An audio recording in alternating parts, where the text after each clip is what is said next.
그래서 아무리 간단한 그런 수술도 당연히 부작용이 있겠죠. 출혈 첫 번째는 저게 이제 빈도수가 많지는 않지만 가장 위험한 부작용입니다. 피가 나면 바로 목을 조르는 것과 같은 그런 효과니까. 3주 후에 피가 이렇게 나서 왔어요. 피가 확 나면서 이렇게 부풀러 오르는 거예요.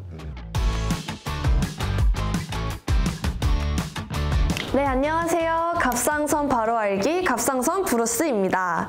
오늘도 빅브라더 장학숙 교수님과 영브라더 장호진 교수님과 네, 함께합니다. 네. 안녕하세요. 저희가 오늘 할 얘기는 어떻게 보면 조금은 심각할 수도 있는 얘기인 것 같은데, 갑상선 수술을 하면서 불가피하게 올 수 있는 부작용과 그에 대한 대처 방법에 대한 내용을 이야기하겠다고 저번 시간에 말씀해 주셨잖아요. 지난 시간에 한 얘기 중에 성대 교정 수술이란 게 있었는데, 그것도 이런 부작용과 수술 방법 중 하나 아닌가요? 그렇죠.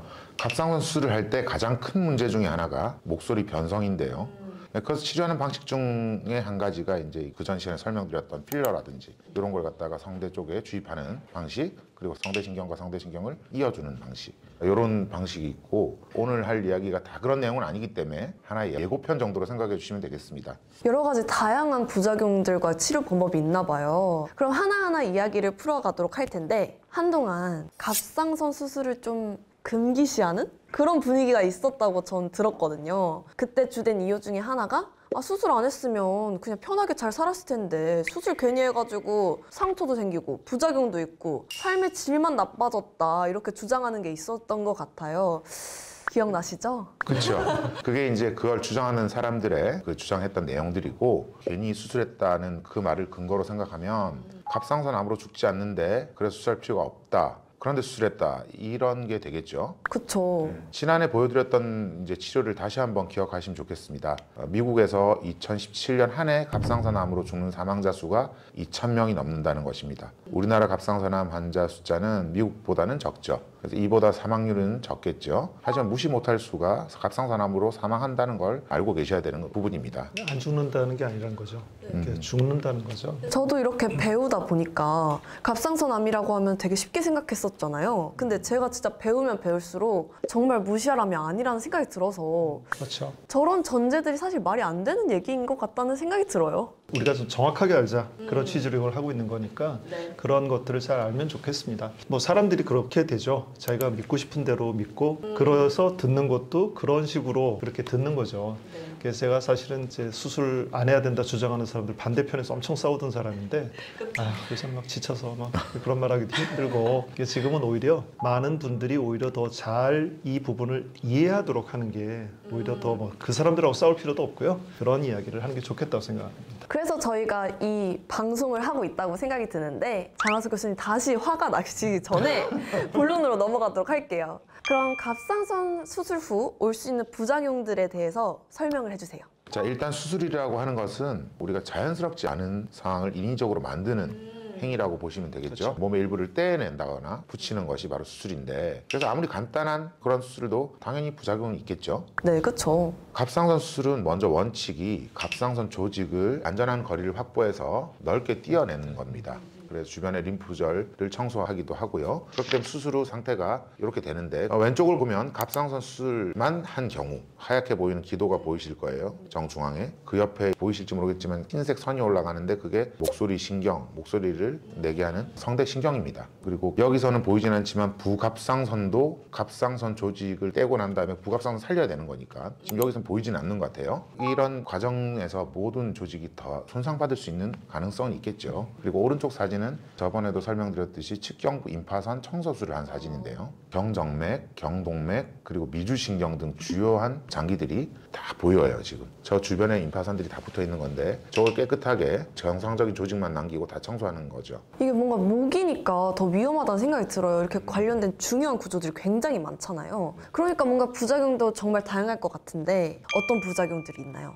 여기 이제 표로 하나 만들었어요. 그래서 다양한 것들이 있는데, 출혈 첫 번째는 그 갑상선 조직에 혈류가 많다 그랬죠. 그러니까 아무리 세심하게 묶어도 혈관 하나가 툭 터지면 뭐 정말 대량 출혈을 하니까요. 저게 이제 빈도수가 많지는 않지만 가장 위험한 부작용입니다.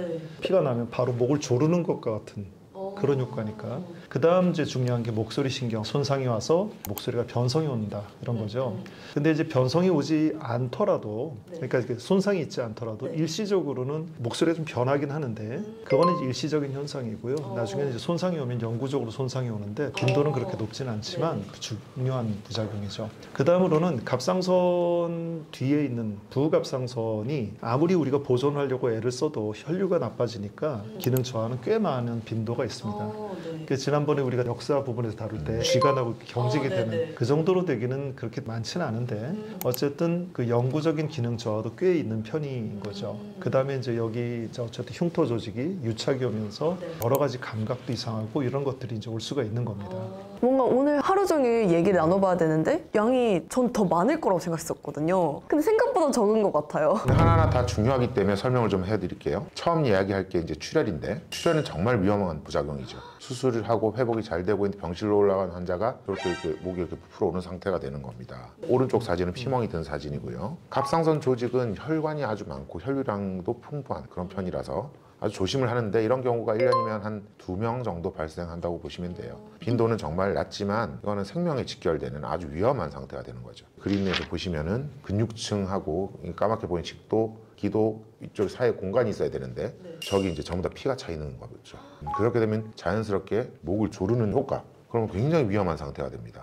진짜 듣기만 해도 위험한 것 같고 사진만 봐도 정말 깜짝 놀랐어요. 굉장히 응급 상황이라서 다시 수술방 들어가야 되겠죠. 이게 이런 자료가 있어서 보여드릴 수가 있는 건 좋은데 사실 이런 사진 찍는 자체가 멍청한 짓이에요. 아마 이거 찍은 녀석 엄청 혼났을 거예요, 레전트가. 왜냐하면 왜 사진을 찍고 있어? CT를 찍는 것 자체가 그렇게 시간 보내면 안 되는 거예요.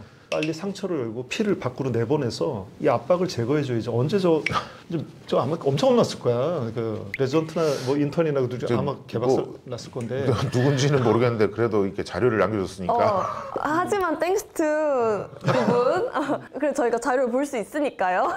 경험이 없으니까 이런 짓을 하는 거예요. 그래서 경험 많은 의사, 뭐 경험 많은 병원 이런 걸 중요하는 게 이런 위험한 상황이 되면 빨리빨리 조치를 해야 되는데 우리는 저런 기구들이 이제 비치가 있습니다. 간호 스테이션에 저런 간단한 도구로 출혈을 빨리 제거해야 되는 거예요. 그 다음에 해야지 저런 짓 하고 있으면 안 된다는 거죠. 그래서 이런 위급한 상황이 생기면 잘 대처할 수 있는 프로토콜이 준비되어 있어야 될 것 같아요. 그렇습니다. 그게 제일 중요하죠. 이거는 이제 의사들이 오더라 그래요. 그러니까 이런 조치를 하세요라고 하는 그 간호사들한테 오더를 내리면 간호사는 그걸 받아서 시행하고 어떻게 됐다 결과가 나오고 이런 건데 포스트옵 그러니까 수술 후에 오더. 그래서 처음에 뭐 바이털 사인이라고 하는 건 이제 생명증으로 해서 뭐 맥박, 호흡수, 혈압 이런 걸 하고 이렇게 쭉 뭐 자세는 어떻게 하세요? 그다음에 숨을 깊게 쉬도록 계속 그 이제 인커리지 하세요. 뭐 이런 것들이죠. 이렇게 하게 되는데 과거에는 이게 어땠느냐? 첫 번째 문장이 이머전시 킷을 혈관 옆에다 두어라. 그러니까 이 정도로 갑상 수술하고 나면 위험했다는 거예요. 응급 상황에서 이렇게 환자 기도 삽관하고 이러는 거 있죠. 그런 걸 옆에다 두라는 거죠.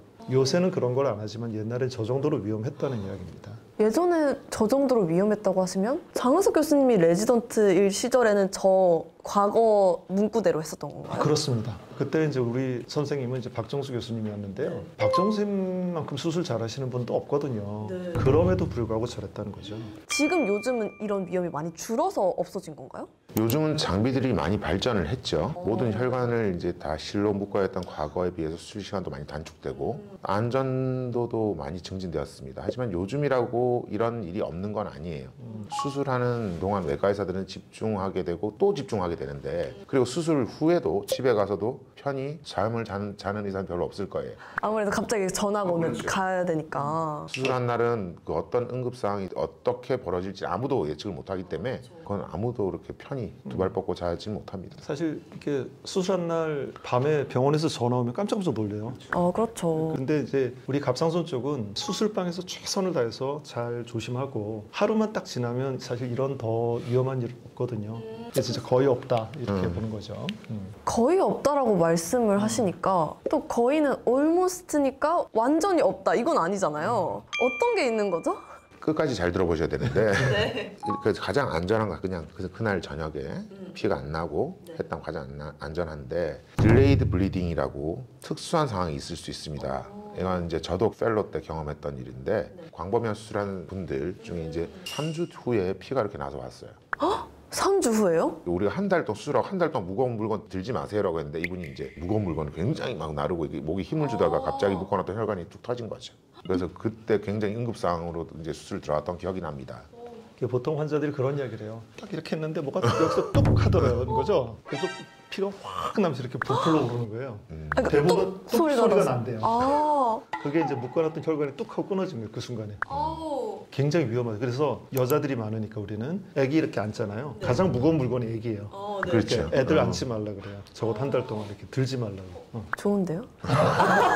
이번을 기회로 남편이 다 애를 돌보고 아 이건 장난이고 뭔가 처음에 수술 후유증 리스트를 봤을 때 빈도가 낮았잖아요. 0.1%. 그래서 첫 번째로 둘 만큼 중요할까 했는데 가장 정말. 위험하고 가장 중요한 부작용이네요, 이게. 목숨이 왔다 갔다 하는 부작용이니까 사실 출혈이 가장 위험하다고 보는 거죠. 근데 뭐 다른 후유증도 위험한 것들이 많이 있습니다. 그럼 저희가 다음 부작용으로 넘어가 볼까요? 이번에는 목소리 변화. 후두 부분에도 변형이 온 것이 보일 겁니다. 이런 분들은 신목소리 때문에 갑상선암이 있다는 것을 알게 된 경우가 되겠죠. 성대가 바깥 부분으로 갔다가 중간으로 왔다 이렇게 움직여야 되는데 하나가 안 움직이는 거예요. 딱 픽스돼 버리는 거예요. 이 빈 공간이 생기는 거죠. 그러면 목소리가 이제 쉬고 걸걸하면 이런 목소리가 된다는 거죠. 단순히 세칭 검사를 했는데 환자 한쪽 성대가 마비가 왔다는 거예요. 이런 황당한 케이스 리포트를 자기들이 했어요. 이걸 실제로 발표된 논문입니다.